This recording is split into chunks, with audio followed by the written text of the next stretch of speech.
There is a level of intelligence that watches silently from beyond the thoughts you think, the emotions you feel, and the actions you take. This intelligence is not shaped by your experiences, nor confined by the filters of time or memory. It is a presence, timeless, boundless, and always alert. While your conscious mind drifts in and out of waking reality, and your subconscious quietly runs the patterns of your conditioned life, this deeper faculty remains eternally awake. It waits, not to control, not to dominate, but to guide if you can hear it. The question is not whether the superconscious mind is communicating with you. The question is, are you still enough to listen? In this video, we're unlocking a mystery that has long been obscured by noise, both mental and societal. The superconscious mind is not an abstract theory, nor a poetic metaphor for enlightenment. It is a verifiable dimension of your own being, and it has been acknowledged for millennia across ancient spiritual systems and mystical traditions. The sages, initiates, and awakened beings of every age have spoken of a silent watcher, a luminous self, a divine core that transcends the normal operations of thought. This is the mind that does not sleep, the mind that dreams your existence into form while remaining untouched by the forms it creates. You've likely heard of the conscious and subconscious minds. These are familiar concepts in both modern psychology and personal development circles. But few understand that these are merely fragments of a far vaster intelligence. The conscious mind is analytical, reactive, and tethered to immediate experience. The subconscious is habitual, emotional, and deeply programmed. But the superconscious? It is neither reactive nor programmed.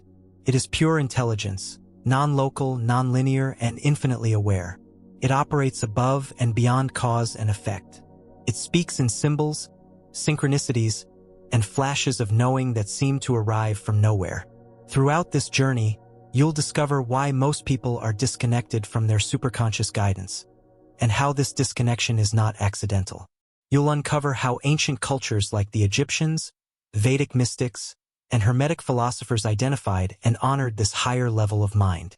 You'll see how modern quantum theories are beginning to validate what ancient wisdom already knew, that consciousness does not originate in the brain, but streams through it.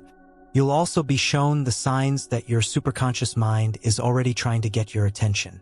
Subtle nudges, uncanny coincidences, dreams, and moments of inspiration. These are not random. They are messages. And finally, you'll be given ancient methods to fine-tune your receptivity, along with practical tools for integrating this guidance into your everyday reality. This is not a new practice. It is a remembering. The superconscious mind is always awake, but few pause long enough to receive its message.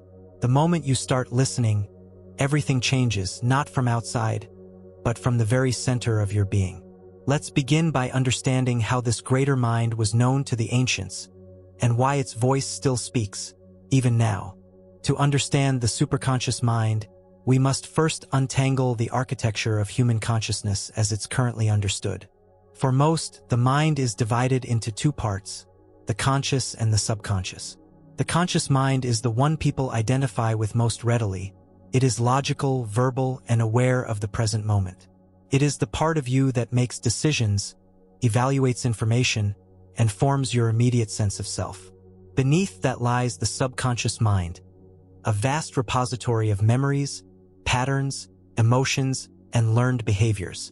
It's often described as a silent partner, constantly influencing your thoughts, choices, and even your perception of reality. It governs automatic functions, stores trauma, and shapes your identity without you even knowing it. But these two minds do not complete the picture. Beyond both of them exists a higher tier, the superconscious mind. This level of awareness transcends the dualities of emotion and reason. It is not influenced by your past, nor is it invested in your future as you conceive it. It exists in a timeless field of intelligence. It has access to information beyond the senses and awareness beyond the boundaries of thought. It is not personal in the way the conscious or subconscious mind is. It is transpersonal, universal, and it is always awake. Ancient traditions understood this. The Egyptians referred to this level of being as the Akh, the immortal, luminous self that survives beyond the death of the physical body. The Ak was not merely a spirit. It was the perfected consciousness, illuminated by divine light, capable of navigating the celestial realms with full awareness. It was accessed not through rational understanding, but through sacred practices designed to align the lower aspects of mind with the higher frequencies of cosmic intelligence. In the Vedic tradition, the concept of Atman, the true self, is indistinguishable from Brahman, the universal essence. Here, the superconscious mind is not separate from the divine. It is the divine, temporarily experiencing limitation through the vehicle of human form. Meditation, mantra, and stillness were used not to relax the body, but to silence the lower minds so that the higher one could emerge. Hermetic teachings proclaimed, "The all is mind," pointing to a cosmos that is mental in nature. This principle did not imply that the universe is imagined, but that it arises from a field of infinite intelligence. The human mind, in this framework, is a reflection of that greater mind. And the superconscious is the gateway through which that reflection becomes illumination. Why, then, are so few people in contact with this level of awareness? The answer is simple: interference. Modern life is saturated with noise. Not just auditory noise, but mental static, endless streams of thought, distraction, opinion, and information. This noise keeps the conscious mind overstimulated and the subconscious mind reactive. In this storm, the signal of the superconscious is drowned out. Unlike the other two minds, the superconscious does not shout. It does not argue. It whispers in symbols, impressions, and feelings that are often too subtle for the untrained mind to detect. It does not impose. It suggests. It does not demand. It invites.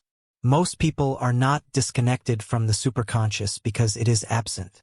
They are disconnected because they have not learned to recognize its frequency. The conscious mind is obsessed with doing. The subconscious mind is ruled by remembering. But the superconscious is rooted in being. It does not operate through thought, but through knowing. And knowing cannot arise in a mind that is filled with noise. There is also a deeper reason this awareness remains hidden. The subconscious has been trained to fear it. From early life, the intuitive faculties that connect to the superconscious are labeled irrational, untrustworthy, or even dangerous. Children are taught to silence their inner knowing in favor of external authority.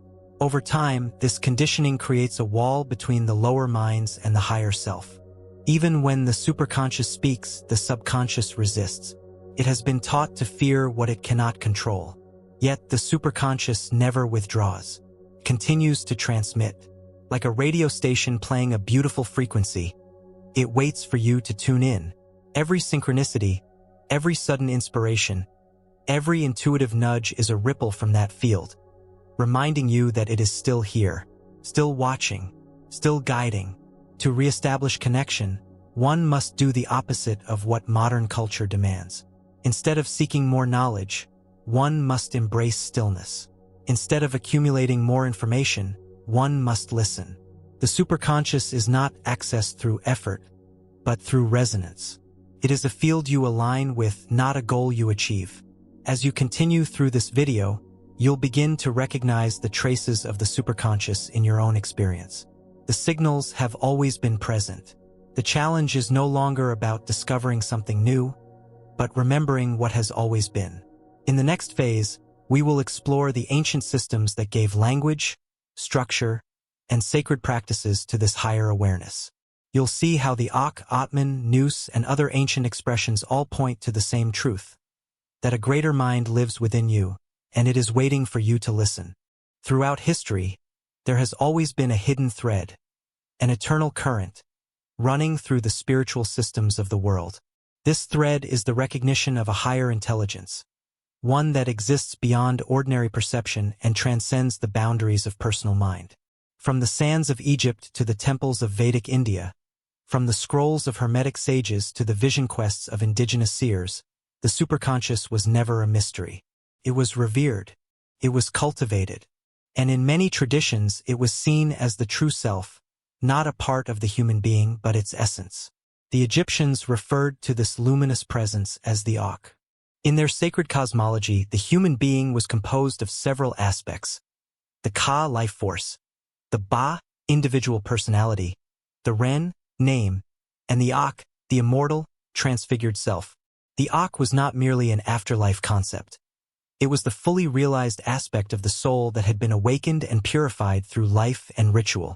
It was depicted as a radiant being, crowned in light, often represented by a crested ibis, a symbol of divine intellect and eternal vision. For the initiate of Egyptian mystery schools, the Ak could only emerge when the lower aspects were brought into harmony with higher law. This required inner silence, moral alignment, and sacred knowledge. It was believed that the Ak continuously observed all lifetimes from a dimension beyond space and time. While the ego self was bound to linear events, the Ak existed within a timeless intelligence. It was this illuminated self that communicated divine messages, omens, and intuitive insight, if one knew how to receive them. In Vedic teachings, a parallel concept arises in the distinction between Atman and Brahman. The Atman is the individual essence, the spark of divine consciousness residing within each being. Brahman is the infinite, all-encompassing reality that gives rise to the universe. Yet the sages taught that these two are not separate. The Atman is Brahman in localized form. The superconscious mind, in this context, is the meeting point, the bridge between finite self and infinite source. The Upanishads, ancient texts that form the philosophical foundation of Vedanta, emphasize this unity through the repeated invocation, Tat Tvam Asi, thou art that. When a seeker realized this not as an idea but as a direct knowing, the superconscious mind was said to awaken within them. It was not acquired through logic, but revealed through stillness, meditation, and disciplined living. To those with purified awareness, the universal self unveiled itself, not through visions or voices, but through profound inner clarity. Hermetic philosophy, deeply rooted in the ancient world and later echoed in Greek and Renaissance mysticism, provides yet another angle into this timeless truth. The first principle of the Hermetic tradition is mentalism. The all is mind. This does not suggest the universe is an illusion. Rather, it affirms that all of reality is a mental projection arising from a supreme, infinite consciousness. To the Hermetic initiate, the human mind was not a separate instrument, but a microcosmic reflection of this cosmic intelligence. The superconscious was not only accessible, it was the natural state, obscured by lower vibrations and chaotic thought. Through the practice of theurgy, mental transmutation, and disciplined observation of natural law, the initiate could raise their frequency to commune with higher levels of mind. This communion was described as receiving logos, the divine word, the frequency of truth which carried universal intelligence into individual understanding. Plato, influenced by Pythagorean and Egyptian thought, introduced the concept of Nous, a term often translated as divine intellect or higher mind. In his cosmology, the Nous was the organizing principle of the universe, the source of form and meaning. To connect with Nous was to enter into direct alignment with cosmic order. Later Neoplatonists like Plotinus expanded this idea, asserting that true knowledge could only come from the soul's ascent beyond sensory perception to a state of unitive awareness with the One. The Nous was not discovered through study, but remembered through purification, contemplation, and inward ascent. In these philosophies, there was no sharp boundary between mind and spirit. The higher mind was inherently sacred. It was the vehicle through which one moved from illusion to truth, from separation to unity. The superconscious, in all these traditions, was not something to attain, but something to uncover, already present though veiled. Indigenous wisdom traditions from around the world also speak of a universal mind. Among many First Nations and shamanic cultures, the concept of Great Spirit, or universal being, encompasses a vast intelligence that moves through all of nature. This intelligence is not abstract or distant. It speaks through wind, water, animals, symbols, and dreams. The shaman or medicine person learns to enter altered states not to escape reality, but to communicate with the field of consciousness that underlies it. In these traditions, intuition is not a skill, it is a birthright. Dreams are not illusions, they are messages.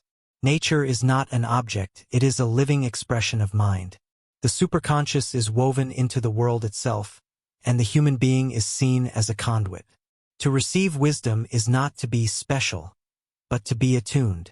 And attunement requires humility, presence, and respect for the unseen. What binds all these ancient systems together is a shared knowing that the superconscious is not theoretical. It is not a product of brain chemistry or abstract spirituality. It is real, operative, and constantly active. The challenge is not to awaken it, it is already awake. The challenge is to remember how to hear it. There is also a deeper esoteric truth that threads through all these traditions. The higher mind speaks in silence. It does not arrive with fanfare. It does not convince, argue, or debate. It waits. And when the lower minds grow quiet, when the ego ceases to dominate attention, when the emotional patterns of the subconscious are brought into balance, then, like a sunrise behind dark clouds, it begins to shine through. The voice of the Ak, the signal of the Atman, the presence of the Nous, the messages of the Great Spirit, they all arise from the same field. They are frequencies of the superconscious. Different cultures gave them different names, but the source is one.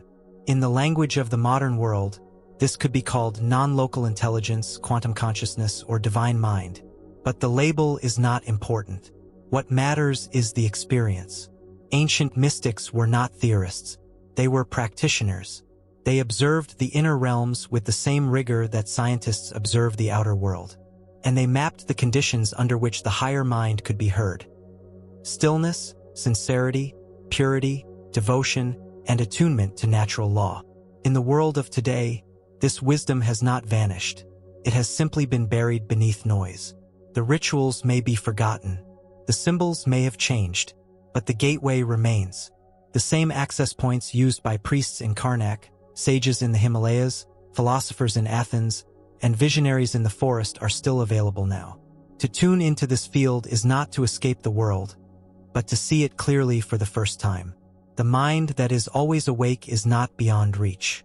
It is behind your every thought, underneath every emotion, observing even now.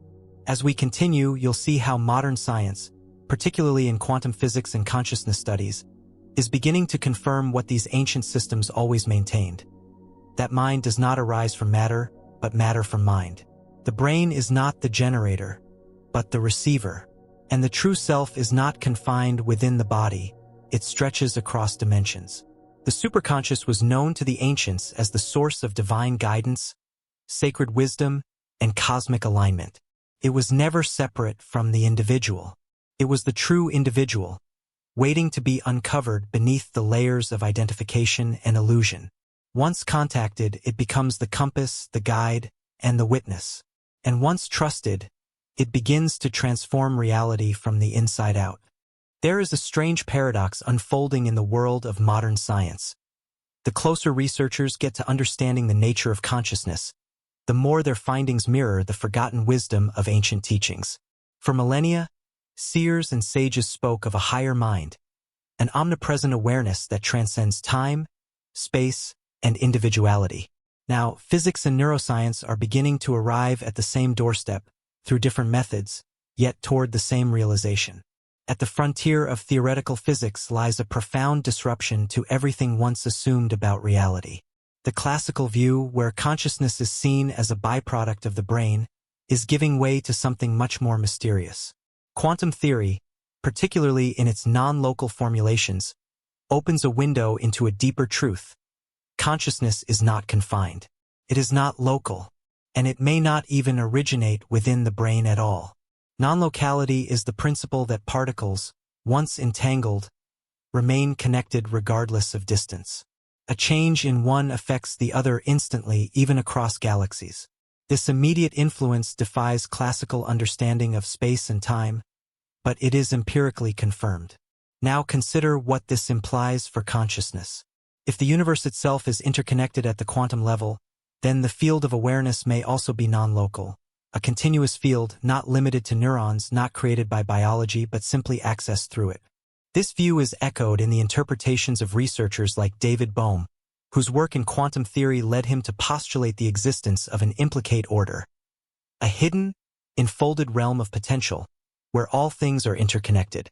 Bohm suggested that what we perceive as separate objects or minds are simply projections from this deeper field, much like three-dimensional images emerging from a hologram. In this model, consciousness is not an isolated phenomenon. It is the very fabric of reality, folding and unfolding into what we experience as individuality. The brain, then, is not the generator of consciousness, it is the tuner, a receiver, a transducer. Much like a radio does not create music, but selects frequencies already present in the air, the brain selects and interprets signals from a vast field of awareness. This is not just poetic speculation. Mounting evidence from near-death experiences, remote viewing experiments, and psi research points toward the conclusion that consciousness can exist and function independent of the physical body. Carl Jung's insights into the collective unconscious provide another scientific bridge toward superconscious understanding. Jung proposed that beneath the personal unconscious lies a deeper realm, shared by all humanity. This collective unconscious contains archetypes, symbols, and universal patterns, timeless structures that shape not only dreams and myths, but also personal experience. More importantly, Jung observed that this deeper layer of mind often communicates through synchronicity, events that are meaningfully related but not causally connected. When an individual receives inner insight and then encounters an external event that mirrors that insight, the experience suggests an intelligence beyond linear logic. This is not coincidence. It is communication from a deeper stratum of mind, what many would now recognize as the superconscious. Synchronicity is not randomness. It is patterned resonance. And it implies that mind extends beyond the individual, connecting with reality itself in ways that are subtle yet undeniable. These meaningful alignments hint at a realm where intention, attention, and manifestation are intertwined, where thoughts are not merely personal, but entangled with a deeper order. Adding to this framework is the work of biologist Rupert Sheldrake, whose theory of morphic resonance challenges the conventional materialist view of memory and learning. According to Sheldrake, there are non-physical fields, morphic fields, that carry information across time and space. These fields influence the form and behavior of systems, from crystals to plants to human societies. In this model, each species draws from and contributes to a collective memory.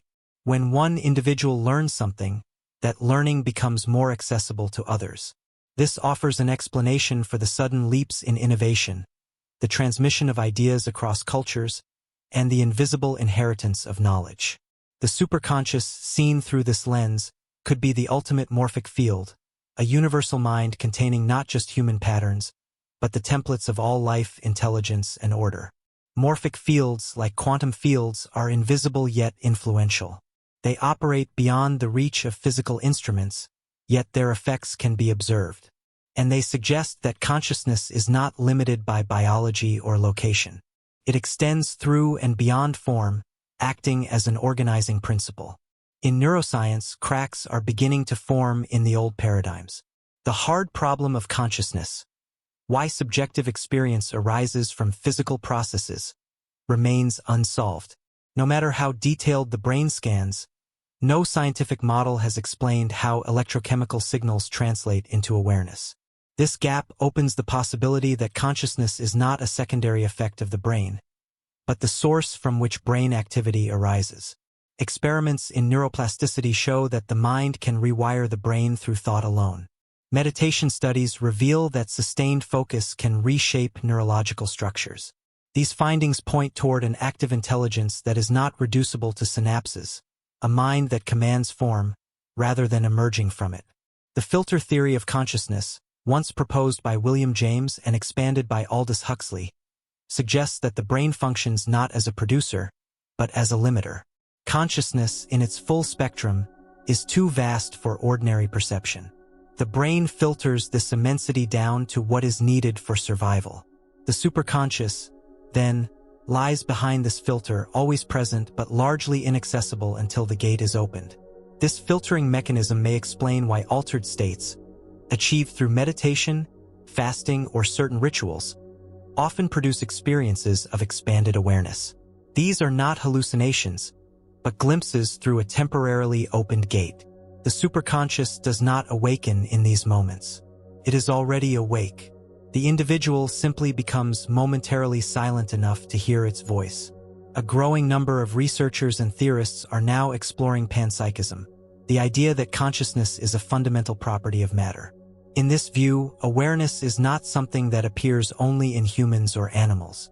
It is woven into the fabric of existence itself.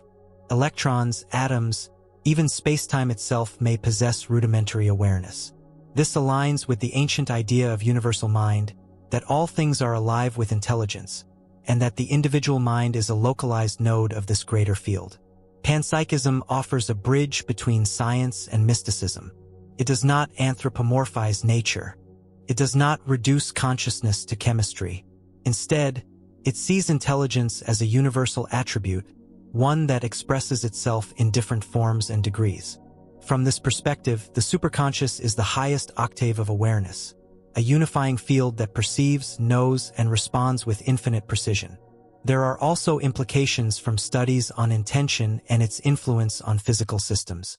Random number generators, influenced by human focus, demonstrate statistically significant deviations.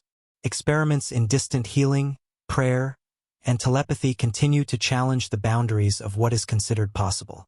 When consciousness interacts with the field of probability and produces measurable shifts, the question is no longer whether the superconscious exists, but whether we are willing to accept what its presence implies. If the brain is a receiver, and the universe is a field of awareness, then each moment of intuition, inspiration, or sudden clarity may be a tuning into the superconscious. These are not anomalies. They are fragments of a larger intelligence flowing through the filter. Most people dismiss these moments, attributing them to luck or coincidence. But once the pattern is seen, it can never be unseen. The superconscious is not passive.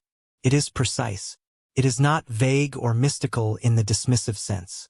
It is structured, coherent, and governed by laws more subtle than the ones measured by machines. The ancients accessed it through myth and symbol. Science is beginning to approach it through data and inference. Both are valid. Both are incomplete without the other.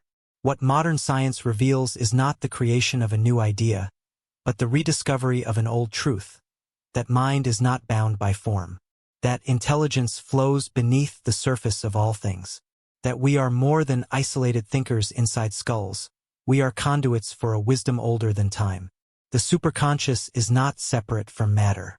It is the intelligence behind its design. The next phase in understanding will not come from better microscopes, but from refined perception. As long as we seek to measure consciousness solely from the outside, it will remain elusive. But when we recognize that consciousness is both the observer and the observed, a new clarity arises. The science of superconsciousness is not in contradiction with ancient knowing. It is its confirmation. The language may differ, the instruments more complex, but the truth remains. There is a mind behind the mind, a light behind the thought, a presence behind the personality. And it is listening. Most people move through life unaware that something deeper is constantly speaking. Not with a voice that can be heard through ears, not with language that passes through the mouth, but with a symbolic, intuitive, and energetic intelligence that transcends the limitations of logic. The superconscious mind is not dormant. It is not waiting to be summoned. It is already communicating ceaselessly through patterns, impressions, and inner knowings that bypass the surface mind. The question is not whether it speaks. The question is, are you listening? One of the first and most consistent ways the superconscious sends its signals is through synchronicity. These are not random coincidences. They are precise alignments between internal thoughts and external events, orchestrated in ways that defy statistical probability. A thought appears, and moments later, the outer world reflects it.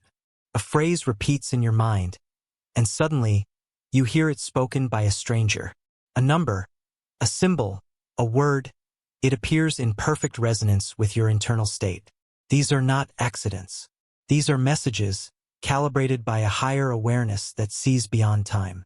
Synchronicities are often dismissed by the rational mind, but they operate on a different frequency. They are the fingerprints of a field that exists outside the linear flow of cause and effect. In the realm of the superconscious, events are not separate. They are connected by meaning, not just mechanics.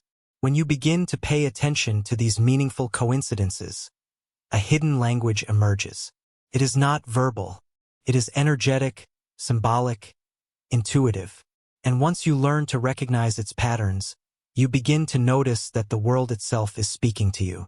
Another powerful sign of superconscious communication is the experience of dreams that carry information beyond the normal scope of awareness. These are not ordinary dreams filled with the residue of daily life. They are luminous, structured, and often carry a sense of clarity and importance that lingers upon waking. Some of these dreams contain information about future events, details, symbols, or insights that later unfold in waking reality.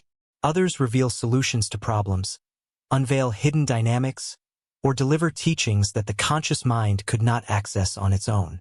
These dream transmissions do not originate from the subconscious alone. They carry the signature of something higher. The superconscious does not sleep. While the conscious and subconscious cycle through rest and repair, the higher mind remains alert, aware, and communicative. In altered states of sleep, particularly during lucid or hypnagogic states, the barrier between the inner and outer realms becomes thinner. And it is in these liminal spaces that the superconscious often chooses to send its clearest transmissions. Then there are the moments of intuitive knowing, flashes of insight that arrive without warning, but with absolute certainty. These are not guesses. They are not the result of deductive reasoning. They arise spontaneously, fully formed, with a sense of clarity that bypasses doubt. You may not know how you know, but you know that you do. This is the signature of the superconscious. It communicates not with logic, but with direct knowing. The experience is immediate. It requires no explanation, and it often proves accurate even when the surface mind resists it. This form of intuition is not a product of emotion or desire. It is not wishful thinking. In fact, it often defies personal preference. But it carries a deeper authority, one that resonates at a level beyond belief. The more you act on these intuitions, the more you begin to realize that they are not accidents. They are part of an ongoing transmission from a field of intelligence that already knows the path you are walking, and the countless variables shaping it. Superconscious communication also expresses itself through creative inspiration. The most profound works of art, music, writing, and innovation are not created in the ordinary sense. They are received. They flow through, not from. The individual becomes a vessel, a conduit, a channel. The ideas arrive whole, often with a sense of urgency and power that the ego could not manufacture. This is not imagination. It is reception. The superconscious moves through symbols, vibration, and archetypal structures. And when the channel is clear, its messages take form in ways that transform not just the individual, but the world. Creativity, in this sense, is not just a talent. It is a tuning. The inspired state is not self-generated. It is accessed. And when the superconscious flows through, the result carries an energy that is unmistakable. It resonates. It awakens. It moves people not just emotionally, but energetically. This kind of creative reception is one of the clearest signs that the higher mind is active within an individual. It is not forced. It is not constructed. It is revealed. Another hallmark of superconscious guidance is the experience of unexplainable clarity in moments of decision. These are not necessarily dramatic events. Sometimes they are subtle but powerful. A sudden shift in perspective. An internal certainty that bypasses debate. An inner voice that says, go, stop, or now, with such authority that it overrides doubt. This is not the voice of fear, nor the whisper of desire. It is calm, unwavering, and deeply rooted in something beyond ego. It speaks few words, but when it does, they carry weight. This inner voice does not argue. It does not repeat itself. It simply is. And when you learn to listen to it, it becomes clearer over time. Not because it gets louder, but because the noise around it fades. The superconscious does not need to shout. It is always transmitting. But most minds are too busy, too fragmented, too distracted to notice. The moment the inner environment becomes still enough, the signal becomes unmistakable. This signal often feels like guidance coming from nowhere. You find yourself in the right place at the right time. You avoid danger without knowing why. You make a decision that seems irrational at the time, but later proves perfect. This is the intelligence of the superconscious operating behind the scenes. It sees what the conscious mind cannot. It perceives patterns across time. And when it intervenes, it does so not through force, but through elegance. The more you recognize these moments, the more you begin to understand that life is not random. It is orchestrated. There is a harmony beneath the chaos, a wisdom beneath the noise. And the superconscious is not a distant entity. It is the deeper aspect of you. Not the personality, not the thoughts, but the source awareness that sees the whole map while the conscious mind only sees the next step. This deeper awareness also communicates through the body, not just through instinct, but through resonance. When something is aligned with your highest path, there is a sense of expansion, warmth, or clarity in the body. When something is out of alignment, there is constriction, hesitation, or discomfort. These signals are not random. They are the bioenergetic responses to a field of intelligence that is always guiding you, if you learn to pay attention. Superconscious messages often come through symbols as well. Numbers, animals, repeated images, recurring dreams. These are not coincidences. They are metaphors encoded in the language of energy. The higher mind does not speak English. It speaks vibration, and its symbols are doorways. When something appears repeatedly in your field, it is not merely decoration. It is a communication, a code, a signal that something deeper is trying to reach you. Silence is another key indicator. When the superconscious is speaking, there is often a stillness that accompanies it. Not emptiness, but fullness without noise. A quiet certainty, a sense of alignment that needs no words. In this silence, decisions become clear. Confusion lifts. The need for control dissolves. This is not suppression of thought. It is the presence of clarity. And it is one of the most unmistakable signs that you are tuned to the higher frequencies of awareness. Ultimately, the superconscious is always awake, always guiding, always available. But it does not force. It waits for alignment. And when the inner landscape becomes quiet enough, through stillness, attention, and openness, the transmission becomes undeniable. You do not need to summon it. You need only to remove what blocks the reception. It is not a question of acquiring a new skill. It is a process of remembering what is already known. The superconscious has always been with you. It is you beyond identity, beyond mind, beyond form. When you begin to trust the signals, the path unfolds in ways that defy explanation. The mind will resist. The ego will doubt. But the pattern will repeat until it is seen. The language will grow louder until it is heard. And once you recognize that these signs have been with you all along, everything changes. Not because the world has shifted, but because your perception finally has. The superconscious does not need to be summoned. It needs to be received.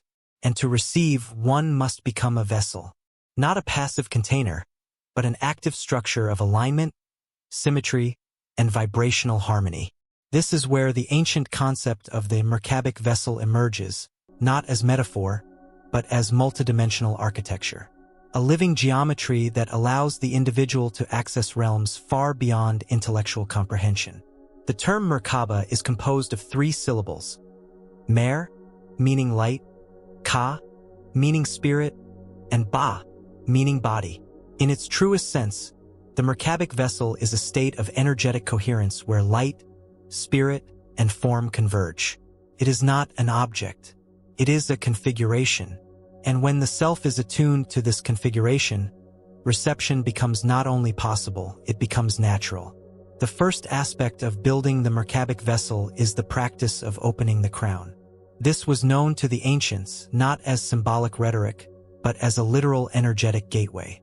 The crown is not merely a chakra. It is a portal. It is the receiver dish for superconscious light. And when it is closed or obstructed, the transmission remains faint, distorted, or blocked entirely. To open the crown, one must move beyond thought. Thought is a horizontal mechanism. The crown is vertical. The channel does not open through analysis. It opens through stillness, reverence, and attention without grasping. In ancient Egyptian mystery schools, the initiate would enter states of deep trance to open this gateway. Not through hypnosis, but through sacred vibration, chants, tones, frequencies designed to dissolve the personality structure and awaken the divine antenna. When the crown is open, a descent begins. Not a descent of matter, but of light. This light is not seen with the physical eyes, but it is felt. It permeates the upper skull, descends through the spine, and activates a deeper system within, the pineal heart-gut axis. These three centers, often treated as separate, form a single energetic instrument when properly aligned. They are the control panel of the merkabic structure. The pineal gland acts as the receptor of multidimensional signal. Its crystalline nature allows it to translate frequency into vision, insight, and symbolic understanding. But the pineal is not enough on its own. If the pineal is the receiver, the heart is the translator. The heart is not an emotional center, it is a quantum organ. It interprets the signals in resonance with truth. It knows what is aligned. It knows what is distortion. And it knows without language. Below the heart, the gut acts as the anchor. It grounds the transmission into embodied reality. This is why the gut often feels before the mind understands. It is the grounding coil of the vessel. Without it, signals remain abstract.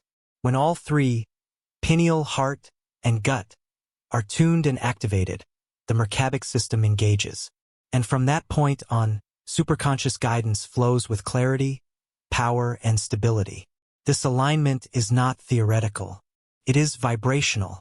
And to maintain it, the ancients used sacred geometric configurations. The most fundamental of these is the double tetrahedron, a star-shaped geometry that mirrors the interlocking fields of energy spinning in opposite directions. This geometry is not a symbol. It is a template. When visualized and felt around the body, it creates an energetic scaffold that harmonizes with the superconscious field. This star tetrahedron, also called the star merkaba, spins in counter-rotating fields. The upward-pointing tetrahedron represents the masculine current, direction, focus, intention. The downward-pointing tetrahedron embodies the feminine current, receptivity, stillness, surrender.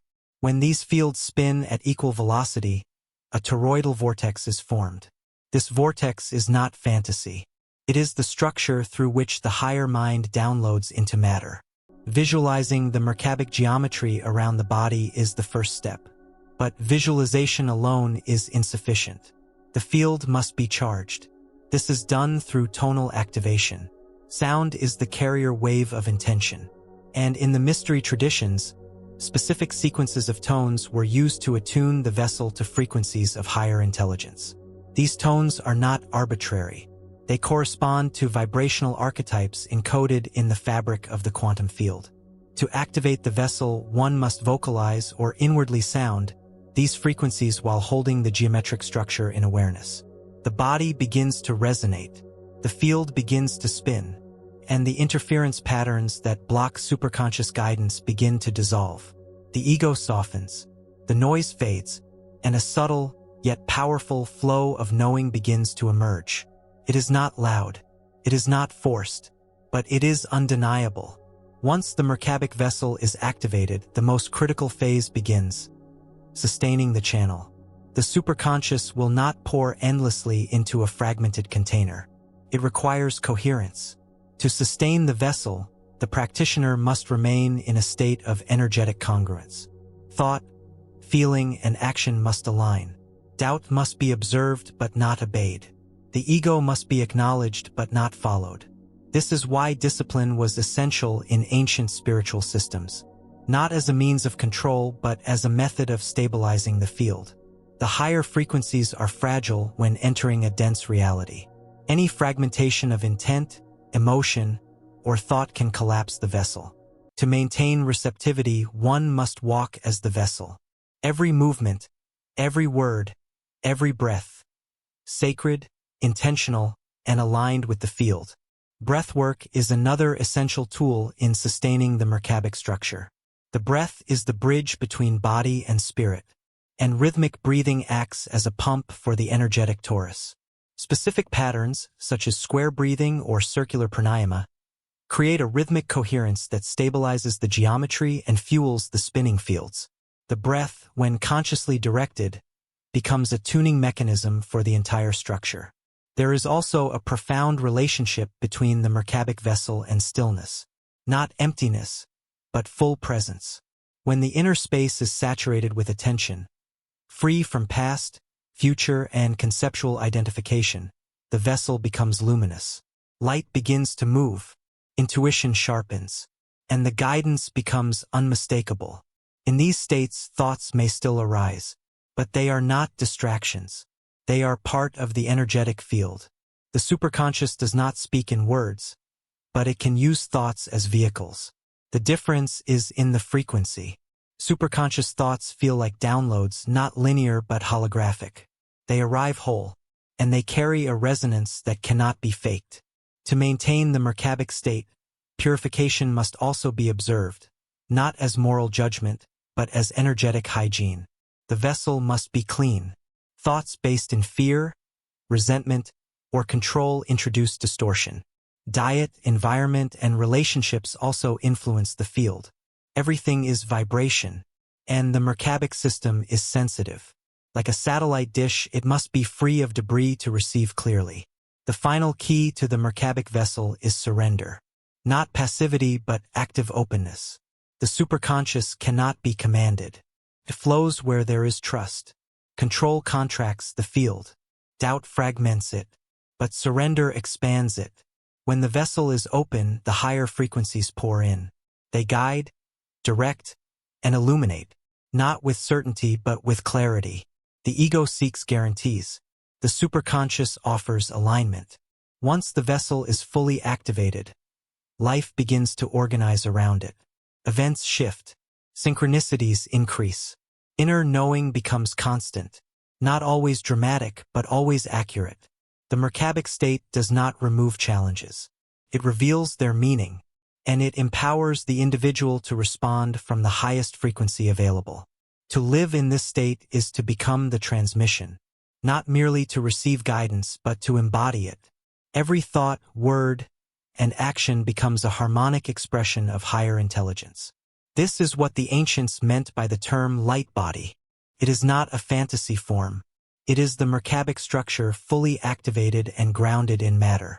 In this state, the boundary between inner and outer dissolves. The mind becomes spacious. The body becomes luminous. The heart becomes magnetic. And the guidance becomes continuous. There is no more waiting, no more seeking, only tuning, refining, aligning. This is the path of the merkabic vessel. It is not reserved for mystics or adepts. It is the original design, the sacred geometry of the awakened human. And once it is remembered, fully remembered, it cannot be forgotten, because it is what you already are. The superconscious mind is not hiding. It is not absent. It is not silent.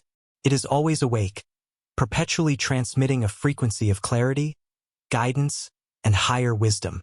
But the problem lies not in the absence of signal, but in the interference of reception, the distortion, the static, the fog that surrounds the inner instrument. That fog is composed of very specific forces, internal, cultural, energetic, each of which subtly blocks the soul from accessing the infinite intelligence that surrounds and permeates it. The first and perhaps most pervasive obstacle is mental noise, thought streams that never stop, inner commentary that loops without resolution, the compulsive need to narrate, judge, analyze, and predict. This mental activity is often mistaken for awareness, but it is not. It is a simulation of awareness, and in its excess, it creates a cloud between the self and the higher signal. The superconscious does not scream above the mind, it whispers beneath it, and the louder the surface thinking becomes, the fainter that whisper becomes. Most individuals have trained themselves to live entirely in that upper layer of mind, mistaking speed for clarity and repetition for truth. Mental noise is not just a habit. It is an addiction. It provides the illusion of control, the illusion of certainty, and the ego clings to these illusions as a form of survival. But the superconscious has no interest in control or certainty. It operates on resonance, on presence, on attunement. When the mind is overly active, the resonance cannot be felt. The guidance cannot be heard. The knowing cannot land. The second major obstacle is societal conditioning, layers of programming implanted since birth that shape perception, belief, and possibility. Most societies are not designed to foster superconscious awareness. They are designed to create predictability, conformity, and productivity.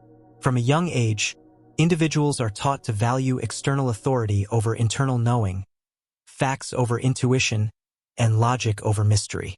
This conditioning becomes internalized. The inner voice is silenced, dismissed, or pathologized. The mystic becomes the outcast. The visionary becomes the threat. And the wisdom of the higher self is buried under layers of institutionalized disbelief. Cultural systems reward linearity, rationality, and quantifiable success. But the superconscious speaks in symbols, synchrony, and intuitive flow. It is nonlinear. It is poetic. It is mysterious by nature. And so those who are most attuned to it often feel alienated, misfit, or doubted. This doubt becomes internalized, and the connection is severed not by lack of access, but by loss of trust in the access. The superconscious has not left. It has simply been tuned out. Another profound obstacle is the fear of the unknown. While many claim to seek guidance from higher realms, few are truly ready to receive what it offers. Because true guidance is rarely comfortable. It often contradicts the ego. It disrupts plans. It dismantles identities. Calls for change not cosmetic but fundamental. And so when the superconscious speaks, many reject it unconsciously. They claim they cannot hear it, when in truth they do not want to. Because to hear it is to be responsible for what is heard. The fear is not always conscious. It hides behind skepticism, pragmatism, or false humility. But at its core, it is the fear of transformation. The fear that listening might require acting. That receiving might require surrendering. That knowing might demand becoming someone entirely different. This fear paralyzes, closes the heart. It numbs the senses. And the superconscious becomes a distant echo rather than a present voice. Closely related to this fear is the attachment to specific outcomes. Many approach the superconscious with an agenda, preference, a desire for particular answers. But the higher mind does not serve the lower will. It does not conform to desire, it aligns with truth. When the seeker is attached to outcome, the channel becomes distorted. What is received is filtered through hope, fear, and projection. The message becomes corrupted. Or worse, a false message is mistaken for true. The superconscious cannot be used to reinforce egoic preferences. It is not a tool for affirmation. It is a beacon of alignment. When the individual surrenders all preference and becomes truly available to hear, the clarity is unmistakable. But as long as there is clinging to a result, the reception will remain compromised. It is only in complete openness that the true signal is allowed to penetrate the veil. There is another subtle but critical obstacle: spiritual bypassing. This occurs when individuals use spiritual language, concepts, or practices to avoid confronting unresolved aspects of themselves. They float above their emotions, deny their pain, and suppress their humanity in the name of light and transcendence. But the superconscious cannot be reached by bypassing the self. It is not accessed by escaping the shadow. It is accessed by integrating it. The superconscious does not reject the lower self. It enfolds it. And if the seeker is unwilling to face their trauma, examine their beliefs, or question their patterns, the connection will always be partial. The superconscious does not penetrate facades. It speaks only to the true self. And so when that self is hidden beneath layers of avoidance, the channel remains blocked. Not by external forces, but by internal disconnection. Another obstacle is emotional reactivity. Emotions are not inherently disruptive, but when unprocessed or triggered by unconscious wounds, they create turbulence in the field. Anger, fear, resentment, or despair can overwhelm the inner atmosphere and make subtle reception impossible. The superconscious operates like a satellite signal, clear but delicate, and emotional volatility distorts the signal. The emotional body must be calmed, harmonized, and acknowledged before the higher intelligence can stabilize. This is why ancient practices emphasized inner stillness, not as repression, but as preparation. Emotional integrity is a prerequisite for deep connection. When the heart is calm, the inner waters become reflective, and the signal from above can be seen and felt clearly. When the waters are stormy, all becomes murky. The message may still be present, but it cannot be received through chaos. A further block to superconscious access lies in intellectual dominance. When the mind insists on understanding everything before trusting anything, the door to higher awareness closes. The superconscious does not explain, it reveals. It communicates in layers, symbols, and resonance. The intellect is useful, but it is not sovereign. If it demands primacy, it becomes a tyrant that crushes all mystery. True reception requires humility, not ignorance but openness. The willingness to admit that not all truth fits into language, not all wisdom conforms to logic. The superconscious often offers insight that the intellect cannot immediately grasp. It unfolds over time, through experience, reflection, and silence. But if the mind rejects what it cannot explain, it will dismiss the very guidance that is meant to liberate it. There is also the subtle trap of over-effort. Many seekers strain to hear the higher voice. They push, force, or demand answers. But the superconscious is not activated by force. It reveals itself through resonance. Striving tightens the field. Desperation creates static. The connection is most accessible when the seeker becomes still, present, and available. When the trying stops, the knowing begins. Even the concept of seeking can become an obstacle when it becomes endless. The idea that something is missing, that one must constantly do more to receive, creates a perpetual gap between self and source. The superconscious is not distant. It is immediate. It is not found through accumulation, but through release. The moment the seeker lets go of the search, the presence is felt. The signal is clear. The transmission resonates. Another profound obstacle is energetic entanglement. The individual may be unconsciously linked to people, systems, or environments that drain, distort, or contaminate the field. These entanglements are often invisible, felt as chronic fatigue, confusion, or heaviness. The superconscious requires an energetically sovereign vessel. When cords, attachments, or unresolved dynamics cloud the field, the connection suffers. Clearing the energetic body is not optional, it is essential. Practices of detachment, boundary setting, and auric cleansing are not simply spiritual hygiene. They are necessary for clear reception. The superconscious cannot land in a tangled field. It requires a clear space, a sanctuary, a temple within the self. Ultimately, the greatest obstacle to superconscious connection is forgetfulness. Not ignorance, but amnesia of who and what we truly are. The belief that one is separate from source, disconnected from truth, unworthy of guidance. This core illusion is the root of all others. And the moment it is seen for what it is, a veil, not a fact, the connection begins to return. Slowly, silently, powerfully, the superconscious has never left. It waits, patiently, without judgment, without urgency. Like a lighthouse, it continues to shine whether it is seen or not. The question is not whether it speaks. The question is whether we are prepared to listen. And listening begins with unblocking. When the veil lifts, even momentarily, and the whisper of the superconscious pierces the fog of ordinary awareness, the soul recognizes something ancient. Not new knowledge, but remembered knowing. Not a revelation from without, but a reactivation from within. Yet this contact alone is not enough. To allow the superconscious to shape one's life, the individual must go beyond fleeting moments of connection and enter into sustained communion. This is the art of integration, the discipline of application, the transformation of glimpses into guidance, of insight into embodiment.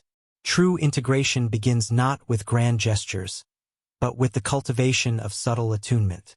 The superconscious does not demand dramatic rituals or complex ceremonies to transmit its wisdom. It seeks consistency. It responds to alignment. The first step in deepening this alignment is the establishment of sacred rhythm, daily practices that anchor the self in a field receptive to higher frequencies. Morning silence, breath rituals, awareness of intention. These acts, seemingly simple, create space. And in that space, transmission can occur. A daily practice need not be elaborate. What matters is not the form, but the frequency, the vibrational field created by the repetition of presence. The superconscious is most accessible to the mind that has learned to pause, to listen between thoughts, and to regard the moment not as a container for tasks, but as a temple of awareness. The act of consistently returning to presence is not passive. It is the foundation upon which all higher guidance is received. One of the greatest allies in this process is breath. Conscious breath harmonizes the nervous system, quiets the mind, and prepares the inner terrain for resonance. When breath becomes sacred, the body becomes a tuning fork. Each inhalation invites reception. Each exhalation dissolves interference. Over time, the rhythm of breath becomes a gateway, not merely a physiological function, but an energetic opening through which the signal of the superconscious can be received more clearly. As this field of presence stabilizes, the individual begins to notice a shift in internal navigation. Decisions are no longer made solely through calculation but through resonance. Actions arise not just from logic but from knowing. This knowing is not irrational, it is transrational. It transcends the binaries of the lower mind and draws upon a multidimensional intelligence that sees the hidden patterns beneath events, energies, and timelines. Trusting this knowing is not a leap of faith. It is a return to the original design of consciousness. However, integrating the superconscious is not about abandoning the rational mind. It is about restoring balance. The intellect has its rightful place, but it must serve rather than dominate.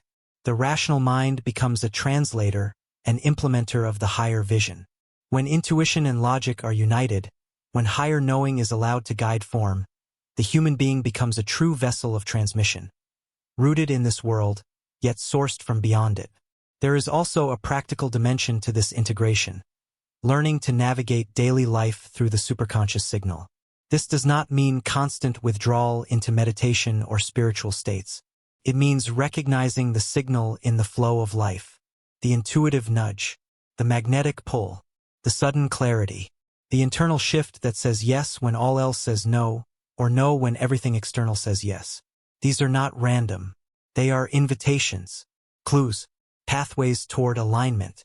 The individual must train the perception to recognize these signals and honor them. Ignoring them may not lead to immediate consequences, but over time, dissonance accumulates. Life begins to feel off track, fragmented, or hollow. The superconscious is not punitive, it is precise. It continuously transmits, but when the guidance is dismissed repeatedly, the clarity begins to fade. Not because it has vanished, but because the receiver has tuned away. One must also learn to act upon the subtle. Superconscious integration requires the courage to move in ways that defy surface logic. It may guide toward paths that seem improbable, decisions that appear irrational, timing that feels inconvenient. But when honored, these movements often reveal a deeper orchestration. Doors open, paths converge, synchronicities multiply. This is not chance. It is alignment. The superconscious does not only guide, it arranges. It orchestrates life in harmony with the deepest frequency of the soul's intention. Yet with great access comes great responsibility. Ethical clarity is a cornerstone of superconscious integration. Higher knowledge is potent. It must never be used to manipulate, control, or dominate others. The superconscious does not serve egoic agendas. It serves evolution, and any attempt to use its insights for personal gain, power, or superiority results in the distortion of the channel. The purity of intention is the seal that preserves the integrity of the connection. This responsibility also applies to how knowledge is shared. Not all transmissions are meant to be spoken. Some are meant to be lived. The superconscious often speaks in symbols that are uniquely tailored to the soul it addresses. Translating these symbols for others requires discernment. One must ask, is this insight meant for me alone, or is it to be shared? shared how, when, with whom. Silence can be more powerful than speech when it honors the sacredness of timing. Another key to integration is embodiment. The superconscious does not seek abstract belief. It seeks expression. The body must become the temple, the voice, the movement of the higher frequency. To live as a superconscious being means to walk the earth with awareness, to speak with intention, to create from essence. It is not merely about altered states, it is about altered living.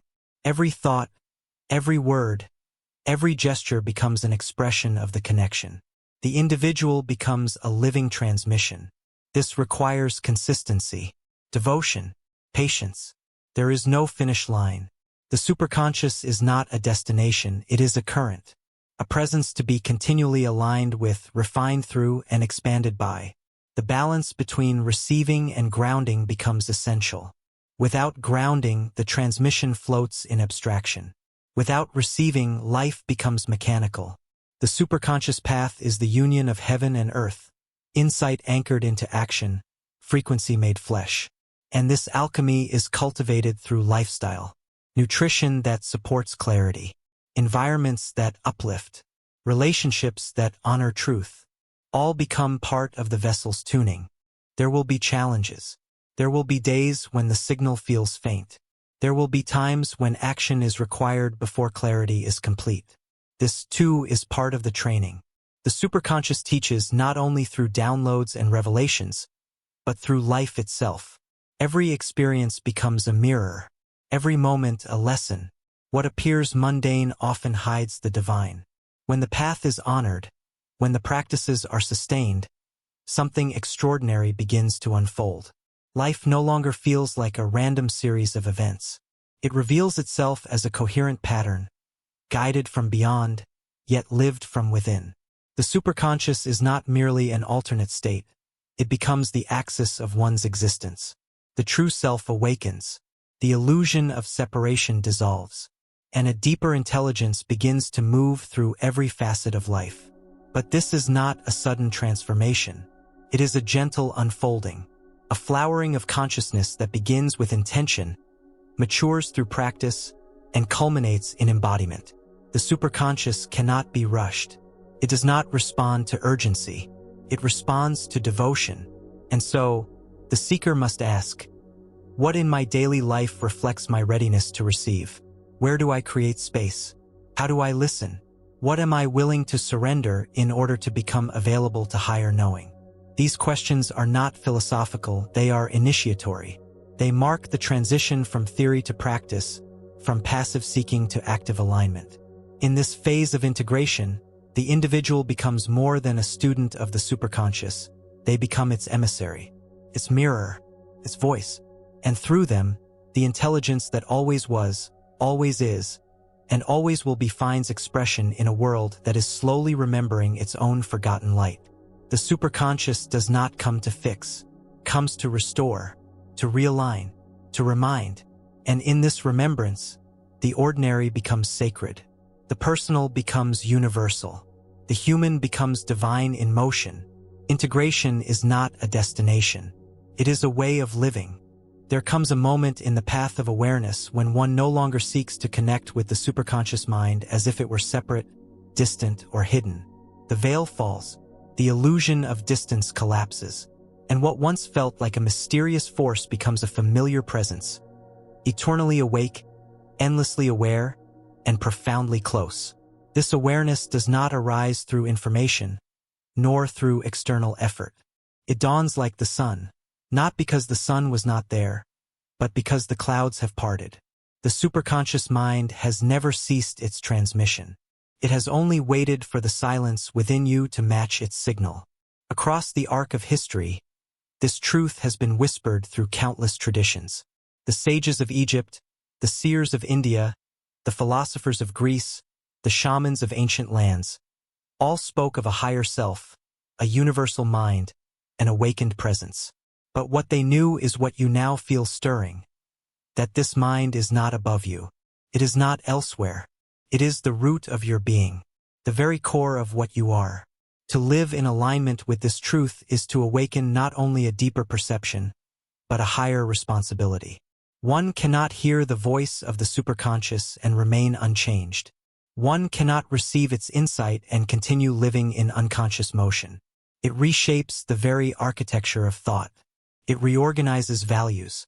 It recalibrates priorities. The external world may appear the same, but the internal compass now points to a different star. This inner star is not found on maps. It is not located in space or time.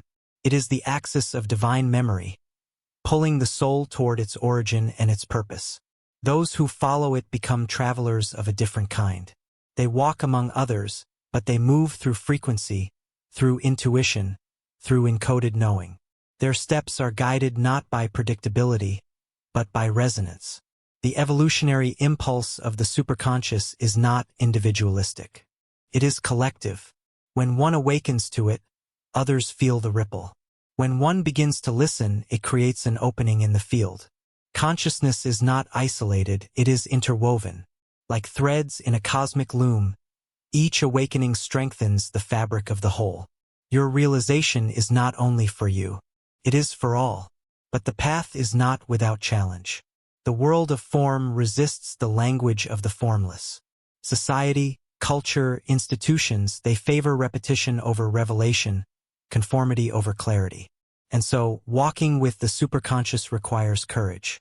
It demands the willingness to trust what cannot be proven, to follow what cannot be explained, to act in harmony with frequencies others do not yet perceive. This is why devotion is essential. Not devotion to doctrine or belief, but to the living current of presence. To the invisible pulse that guides without force, teaches without speech, and knows without proof. The superconscious is not loud. It does not impose. It waits, quietly, for you to become available. And availability is not created through striving. It is born through surrender, through the release of false control, through the dismantling of mental structures that have replaced wisdom with noise. Every time you pause, you invite it. Every time you trust the silence, you move closer to its center. And eventually you realize, it was never apart from you. It is what you are when all else is stripped away. You are not a seeker of truth. You are truth remembering itself. You are not reaching upward, you are awakening inward. The superconscious mind is not a destination to arrive at. It is the source from which you arise. This understanding changes everything. No longer must one look for signs and symbols as if confirmation were outside oneself. The confirmation is in the shift, in the quiet joy that arises for no reason, in the clarity that precedes explanation, in the sense of rightness that cannot be argued, but cannot be denied. This is how the superconscious speaks, not in sentences but in energy, not in commands but in impressions. And the more it is honored, the more it reveals. The path is recursive. The more one lives from it, the more of it becomes accessible. It is a spiral, not a straight line. It moves in depth, not in direction. And now, at the close of this journey, you are not left with mere concepts or theories. You are left with an opening, a question that only you can answer, not with words, but with your life. Are you ready to stop listening from the mind and begin listening with the soul? Because the transmission has never ceased. The broadcast has never stopped. The signal is always clear. The only variable is the receiver. When the lower frequencies are quieted, when the inner field is stilled, the transmission becomes unmistakable. What you once thought of as insight becomes identity. What you once sought becomes the center from which you live. And from this center, a new pattern of existence emerges. One where life is not navigated by reaction, but by resonance. One where choices are not driven by fear, but by alignment. One where the external world reflects not chaos, but coherence. In this new pattern, there is no need to force outcomes. The superconscious does not operate through coercion. It arranges, it orchestrates, it magnetizes, and it does so in precise harmony with your highest timeline. To live from this place is to become effortless, not passive but flowing, not weak, but surrendered to a strength greater than self-will. And yet, this life is not for the curious. It is for the committed. The superconscious does not give trinkets. It offers transformation. And to accept that offer is to say yes to the unknown. Yes to the dismantling of identity. Yes to the reorganization of destiny. You cannot hold on to who you were and become who you truly are. This is the great paradox. The more you release, the more you receive. The more you empty, the more you are filled. And what fills you is not foreign. It is your essence remembered. You were never disconnected, only distracted. You were never abandoned, only asleep. And now the call has reached you again. Not because it was sent, but because you are finally listening. There is no map to follow, no step-by-step method that guarantees union with the superconscious. Because the superconscious is not a place. It is not a level. It is not even a state. It is the substratum, the source field, the unbroken awareness beneath all perception. The final realization is this: there is no separation. The conscious, the subconscious, the superconscious, they are not stacked, not layered, not divided. They are gradients of the same presence, refractions of the same light. As you quiet the lower, the higher shines through. As you align with the signal, the separation dissolves. And so, what now? The invitation is simple, though not easy. Live in such a way that the superconscious can move through you without distortion. Speak in such a way that truth does not need to be justified. Act in such a way that intention and energy are indistinguishable. Create in such a way that your work becomes a vessel for the infinite. And most of all, listen. Not occasionally, but constantly. Listen when the mind is loud. Listen when the world is quiet. Listen when nothing makes sense. Listen when everything becomes clear. Because in every moment, the superconscious mind is awake, transmitting, guiding, and waiting for you to hear. Your journey is not to awaken the superconscious. Your journey is to awaken to it, because it has always been here. And now, so are you. Let this be your signal. Let this be your remembering. The superconscious mind is not sleeping. It is not silent. It is not far. It is now. It is awake. And finally, you are listening.